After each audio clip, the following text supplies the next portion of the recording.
के ना देख, रुक के ना देख, रुक के। अभी डाउनलोड करें तक ऐप।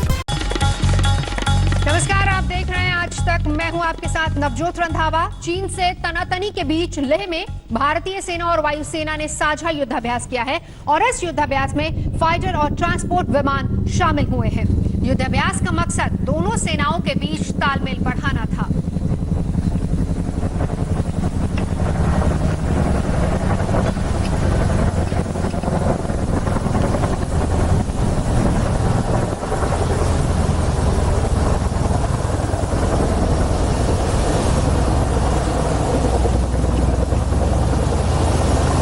आर्मी और एयरफोर्स दोनों का साझा युद्धाभ्यास।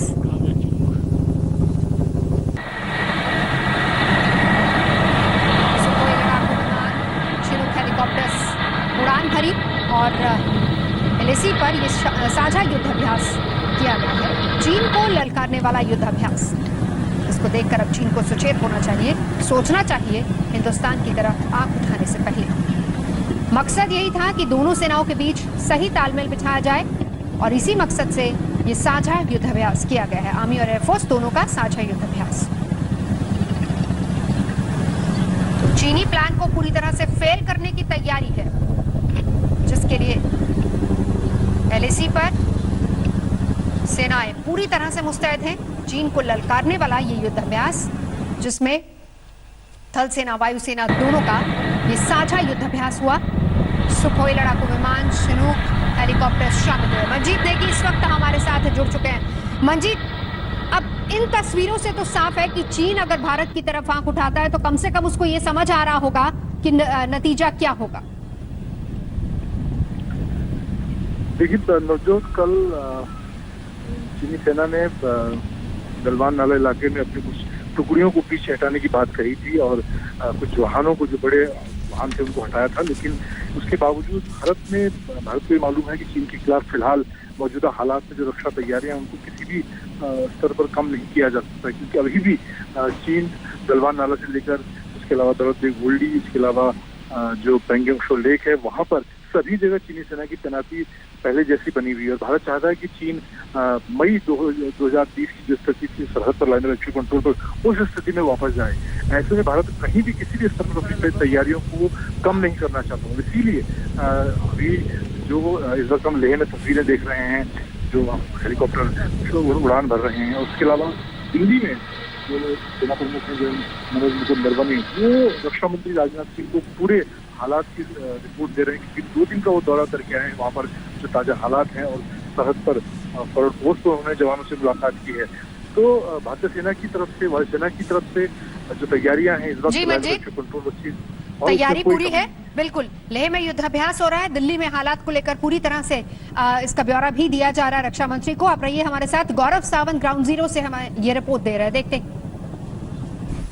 इस समय लद्दाख क्षेत्र में भारतीय सेना और वायुसेना का एक बड़ा युद्धाभ्यास 11,500 फीट की ऊंचाई से 16,500 फीट की ऊंचाई तक चल रहा है। इसमें भारतीय वायुसेना के सुखोई 30 MKI अत्याधुनिक लड़ाकू विमान हिस्सा ले रहे हैं। साथ ही साथ इसमें सेना की रसद सामग्री और सिपाहियों को तेजी से एक जगह से दूसरी जगह ले जाने के लिए C-130J हर्क्यूलिस और अलग अलग मालवाहक विमान भी हिस्सा ले रहे हैं। चिनूक हेलीकॉप्टर, Mi-17 हेलीकॉप्टर, वो सब इसका हिस्सा है। लड़ाकू विमान इसलिए ताकि दुश्मन अगर प्रयास भी करे तो वो हमारे सिपाहियों तक न पहुंच पाए। इसीलिए जो सुखोई 30 है एयर डोमिनेंस फाइटर्स, वो एक सुरक्षा का पूरा घेरा आकाश में बनाए हुए हैं, जिसके अंतर्गत भारतीय सेना की रसद सामग्री, तोपे, आदमी, बाकी सामान को एक जगह से दूसरी जगह पर तेजी से पहुंचाने का कोऑर्डिनेशन ऑपरेशन चल रहा है। ये एक बड़ा अभ्यास है और इस क्षेत्र में खासतौर पर इस समय ये बेहद अहम हो जाता है। सेना का इस तरह का ये अभ्यास यहाँ निरंतर चलता रहेगा। कैमरामैन कृपाल सिंह के साथ गौरव सावंत, लद्दाख आज तक। हमारी सहयोगी श्वेता सिंह भी इस वक्त हमारे साथ जुड़ चुकी हैं। श्वेता, हम आपसे जानना चाहेंगे, तैयारी पूरी है, बातचीत के जरिए रास्ता निकले तो ठीक, वरना अगर चीन कोई भी हिमाकत करता है तो सेना पूरी तरह से मुस्तैद है। जी, बड़ी खबर इस वक्त की ये है नवजोत की लद्दाख में खासकर जो लाइन ऑफ एक्चुअल कंट्रोल से लगते हुए इलाके हैं, वहां पर भी मोबाइल टावर्स लगाने की बात हो रही है। बहुत लंबा डिमांड था यहाँ पर और बहुत लंबी लड़ाई यहाँ पर लड़ी जा रही थी इसके लिए, लेकिन सोचिए कि आज डीबीओ और उसके साथ ही गलवान वैली हर जगह अगर इस तरह की चीजें हो तो क्या होगा। एग्जीक्यूटिव काउंसलर जो लेके हैं वो हमारे साथ हैं। बहुत लंबी लड़ाई लड़ी है, लेकिन ये तो सीधे सीधे चुनौती है चीन को। जी बिल्कुल, क्योंकि ये हम पिछले 8-10 साल से वेट कर रहा था कि यूएसओएफ के तहत मोबाइल सेंक्शन कभी नहीं हुआ था लद्दाख में। तो ये जो 24 मोबाइल टावर और 54 टोटल ले और करगिल दोनों के लिए जो सेंक्शन हुआ, उससे बहुत ज़्यादा जो अनकनेक्टेड विलेजेस है वो कनेक्ट हो जाएंगे। जी मतलब हम ये समझें कि जितनी इंपॉर्टेंट सड़कें यहाँ पर बॉर्डर तक बनाना, उतना ही इंपॉर्टेंट कि बॉर्डर के एरिया के लोग कनेक्ट भी हो सकें फोन से। जी बिल्कुल, क्योंकि अभी यहाँ ले डिस्ट्रिक्ट में और 24 तो सेंक्शन हो गया है और भी 25-30 और ज़रूरत है, क्योंकि यहाँ पे हर विलेज में एक मोबाइल टावर ज़रूरत पड़ता है। यहाँ पे और भी अनकनेक्टेड विलेज बहुत है, जैसे यहाँ पे लिंगशेड जैसा है, क्यूमरका जैसा है, बॉर्डर्स की कुछ इलाका है जहाँ पे अभी भी नेटवर्क की बहुत नेटवर्क नहीं है, वहाँ पे प्रॉब्लम है। तो ये यूएसओएफ अभी जो सेंक्शन हुआ है उसमें भी बहुत सारे जो एरिया है वो कवर नहीं हो पा रहा है। तो मेरा गवर्नमेंट से यही रिक्वेस्ट है, पहले से हम रिक्वेस्ट करते आ रहे हैं कि अब उसका सैंक्शन हो जाना एक और ऐसे टाइम में जब इतने टेंशन पीक पर। हाँ, ये बिल्कुल, क्योंकि चाइना की उस तरफ काफ़ी उन्होंने ये मोबाइल नेटवर्क वहाँ पे इंस्टॉल किया गया है। तो यहाँ पे ये स्पेशली इस टाइम पे सेंक्शन होना बहुत बड़ी अचीवमेंट है हमारे लिए। जी बस अब लोकेशन आप लोगों को देखना है और मोबाइल टावर वहाँ पर सेटअप। अब जो सिग्नल का प्रॉब्लम हम लोगों को भी हो रहा है यहाँ, वो नहीं होगा।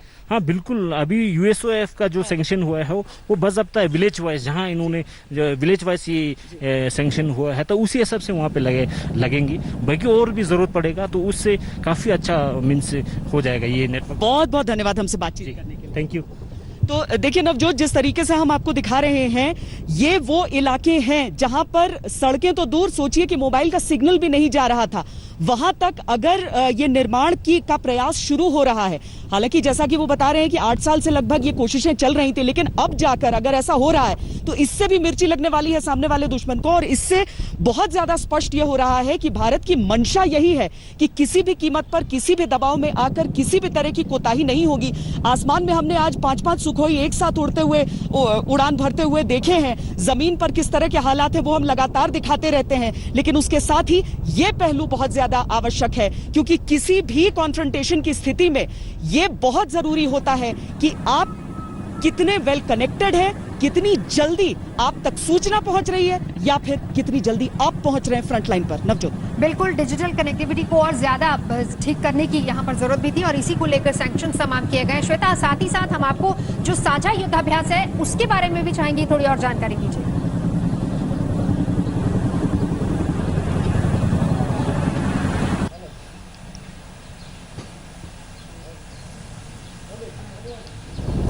श्वेता, मेरी आवाज अगर आप तक आ रही है तो युद्धाभ्यास जो चल रहा है, साझा युद्धाभ्यास जो चल रहा है, उसके बारे में भी अपडेट लेना चाहेंगे आपसे।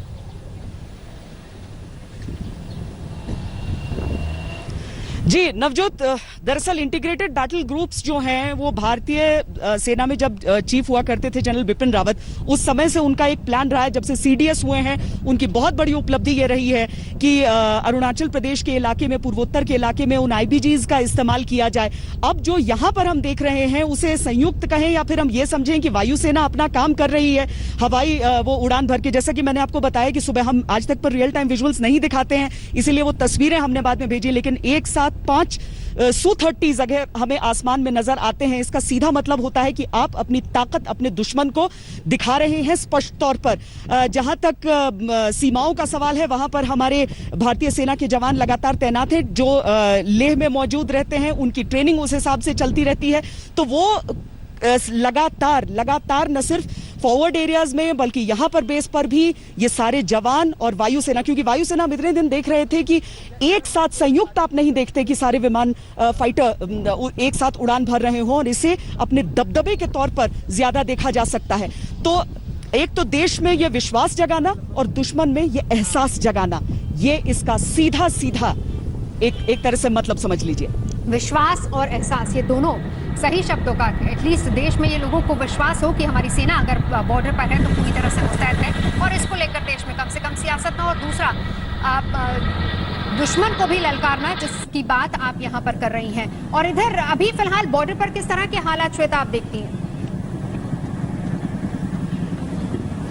देखिए, कल तक जो खबर आ रही थी नवजोत हमारे सामने कि गलवान में खासकर जहां पर स्टैंड ऑफ की जगह है वहां पर हम 1 किलोमीटर पीछे मूवमेंट दिख गया है चीनी सेना का। डिसएंगेजमेंट को लेकर जिस तरह से भारतीय सेना से लगातार बातचीत हो रही है, उसमें चूंकि ज्वाइंट सेक्रेटरी स्तर की बातचीत भी जुड़ चुकी है ताकि कहीं पर कोई गैप न रह जाए, तो कोशिशें तो पूरी हैं, लेकिन उसके बावजूद पेंगोंग सो के इलाके में जो ट्रूप बिल्डअप चीन की तरफ से देखा गया था वो एक तरह से चिंता बढ़ाने की का कारण है, चिंता का सबब है।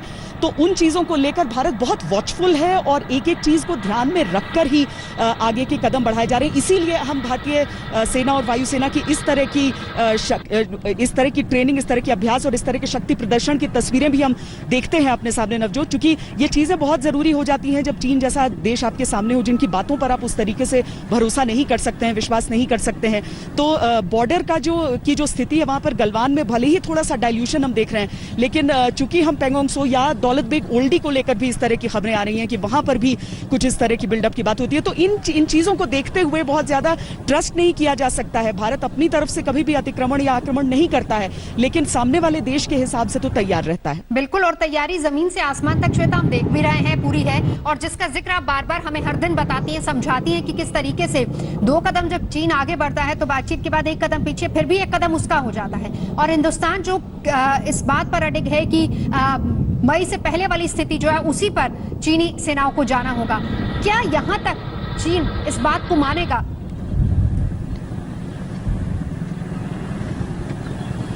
देखिए, मानना पड़ेगा, क्योंकि उसे भी मालूम है कि इस समय भारत की जिस तरह की शक्ति है और जिस तरह का दुनिया के बाकी देशों से उस पर दबाव पड़ रहा है, जो एक तरह से हम अपनी कूटनीतिक विजय के तौर पर भी देख सकते हैं। ऐसी परिस्थितियों को देखते हुए कम से कम वो भी युद्ध जैसे हालात बना सकता है, लेकिन युद्ध लड़ने में वो भी नहीं यकीन करेगा, क्योंकि चीन का अल्टीमेट लक्ष्य होता है कि वो अपने आप को एक इकोनॉमिक सुपर पावर के तौर पर दर्ज कर सके। अब अगर माइक पॉम्पियो की तरफ से ये बयान आ जाता है कि अमेरिका इन चीजों को देख रहा है और जिस तरह की ट्रूप की बढ़ोतरी की वो बात कर रहे हैं इस पूरे इलाके में, वो चीन के लिए सावधान हो जाने की जरूरत है। चीन भले ही अपनी अकड़ में ये कहता रहेगा कि हम अमेरिका से ज्यादा शक्तिशाली हैं, लेकिन उसे भी मालूम है कि इस समय में जब पूरी दुनिया उसे संशय की नजर से देख रही है, जब मेड इन चाइना को लेकर न सिर्फ हिंदुस्तान में मूवमेंट शुरू हुआ है बल्कि दुनिया के बाकी देशों में भी, वहां की भी जनता नाराज है और चीन को अपनी उस छवि पर लगे हुए दाग को धोना है, तो वो इस तरह की चीजों में उलझकर कितना बड़ा रिस्क ले सकता है ये तो चीन ही जानता होगा, क्योंकि कई दफा उसने शांति की बात करके उससे उलट काम किया है। इतिहास इसका गवाह है, सिर्फ हमसे नहीं बल्कि दुनिया के अधिकतर देशों से जिससे उनकी सीमाएं लगती हैं, चाहे साउथ चाइना सी में आधा दर्जन देशों से उसकी दुश्मनी हो जाती है, या जापान से जिस तरीके से वो उलझ जाता है, ऑस्ट्रेलिया से जैसे उलझ जाता है, छोटे देशों की तो हम बेसात ही क्या कहें, ताइवान हांगकांग के साथ वो क्या कर रहा है वो तो बात ही अलग हो जाती है। इसीलिए चीन युद्ध चाहता है कि नहीं, ये सिर्फ चीन जानता है, लेकिन विश्लेषण अगर आप करें तो कम से कम इतना कह सकते हैं कि चीन युद्ध अफोर्ड नहीं कर सकता है इस समय। जी जी, शुक्रिया श्वेता इस पूरी जानकारी के लिए। श्वेता सिंह हमारी पूरी पूरी जानकारी हमें लेह से दे रही थी। तो एक बात तो साफ हो चुकी है कि चीन अपनी चालबाजी से बाज नहीं आने वाला है। चीन अपनी चालबाजी से बाज नहीं आने वाला है और भारत चीन की फितरत को बाखूबी समझ रहा है। भारत किसी गफलत में नहीं रहना चाहता है और इसीलिए LAC पर भारत ने पूरी ताकत झोंक दी है। चीन के 1 जवान के मुकाबले भारत ने 5 जवानों की तैनाती वहां पर कर दी है। की सेना है जिसने चालबाजी के सारे रिकॉर्ड ध्वस्त कर दिए हैं। जब पूरी दुनिया कोरोना से जंग में लगी है तो मक्कार चीन जमीन हड़पने की साजिश में जुटा है। इसके कदम भारत की तरफ भी बढ़े, लेकिन हमारी सेना रास्ता रोककर खड़ी हो गई। गलवान में चीन को धूल चटा दिया गया। अब चीन बातचीत पर उतरा है, लेकिन पुराने अनुभवों से सबक लेते हुए हमारी सेना LAC पर सावधान और सतर्क है। चीन की हर चाल का मुंहतोड़ जवाब देने की तैयारी है। आइए आपको हम उस तैयारी की डिटेल दिखाते हैं। लद्दाख के 1500 किलोमीटर के LAC के क्षेत्र पर भारत ने तैनाती बढ़ा दी है। चीन के 1 जवान के मुकाबले भारत ने 5 जवान LAC पर तैनात कर रखे हैं। 20,000 जवानों को ऊंचाई पर तैनाती के लिए तैयार किया गया है। गलवान घाटी में भी जवानों की तादाद बढ़ा दी गई है। Sukhoi 30 MKI, Mirage 2000, Jaguar, Apache helicopter, Chinook helicopter लगातार गश्त कर रही हैं, तो T-90 tank, T-72 tank, Bofors तोप भी तैयार हैं, जो किसी भी हालात में दुश्मनों को दम दिखाने में सक्षम हैं। It should be very clear that we are well prepared and suitably deployed to respond to any contingency. I assure the nation that we are determined to deliver and will never let the sacrifice of our braves of Galwan go in vain. खुद वायुसेना अध्यक्ष कह चुके हैं कि भारत अपनी सरहद की सुरक्षा करने में सक्षम है। चीन ने इस बार जो हिमाकत की है उसकी बड़ी कीमत उसे चुकानी पड़ेगी। अगर गलवान वाली गलतफहमी उसके दिमाग से नहीं निकलती तो इस बार उसे जरूर पछताना पड़ेगा। मंजीत नेगी, दिल्ली, आज तक। वैसे चीन बातचीत से मान जाए ऐसा तो हो ही नहीं सकता। गलवान पर चीन एक तरफ बातचीत का दिखावा कर रहा है तो वहीं दूसरी तरफ डेप्सांग में वो जवानों का जमावड़ा करने में जुटा हुआ है। आज हम आपको 15 सैटेलाइट तस्वीरों से चीन की नई साजिश का पूरा कच्चा चिट्ठा बताएंगे। आपको दिखाएंगे कैसे चीन ने LAC की दूसरी तरफ जवानों का जमावड़ा कर रखा है और उसके इरादे क्या हैं, उसका प्लान क्या है। तस्वीर नंबर 1, तस्वीर नंबर 2, तस्वीर नंबर 3, तस्वीर नंबर 4, तस्वीर नंबर 5। सिर्फ 5 नहीं, पूरी की पूरी 15 तस्वीरें। जी हाँ, ये महज तस्वीरें नहीं, चीन की साजिश का ठोस सबूत हैं। चीन को गलवान में मुंह की खानी पड़ी तो उसने साजिश का नया मोर्चा खोला है। गलवान में हमारे जांबाज जवानों ने ईंट का जवाब पत्थर से दिया तो उसने डेप्सांग में सेना का जमावड़ा शुरू कर दिया है। इस बार उसके इरादे पहले से भी ज्यादा खतरनाक हैं क्योंकि उसकी नजर दौलत बे गोल्डी पर है।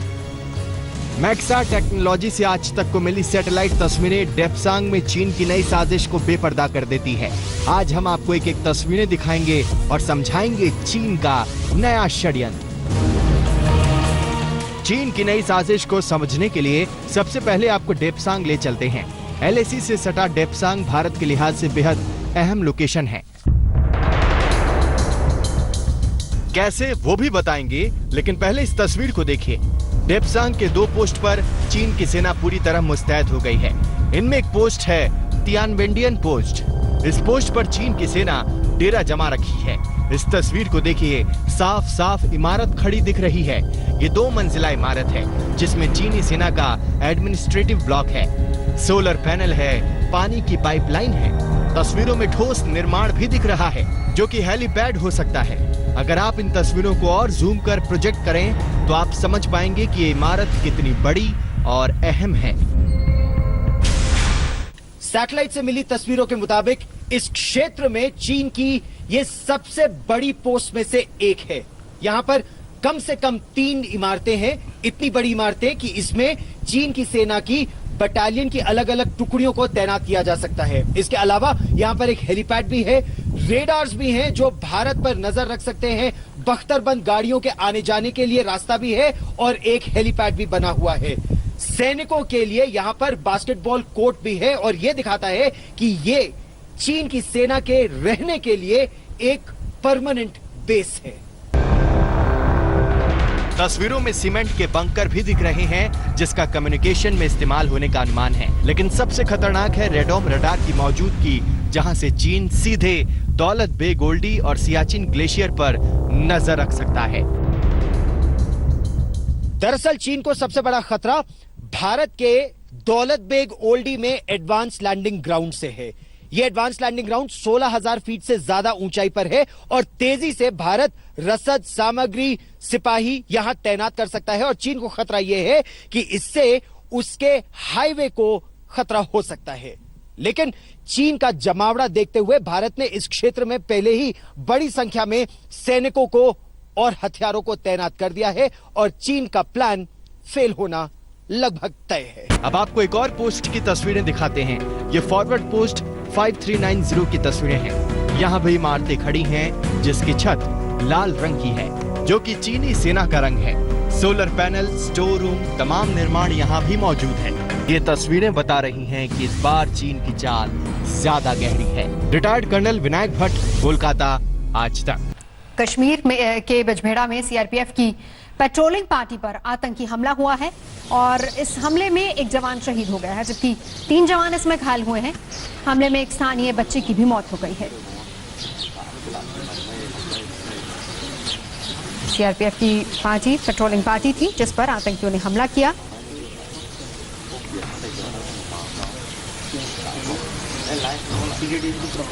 बीजेपी ने एक बार फिर राजीव गांधी फाउंडेशन के बहाने सीधे सोनिया गांधी पर निशाना साधा है।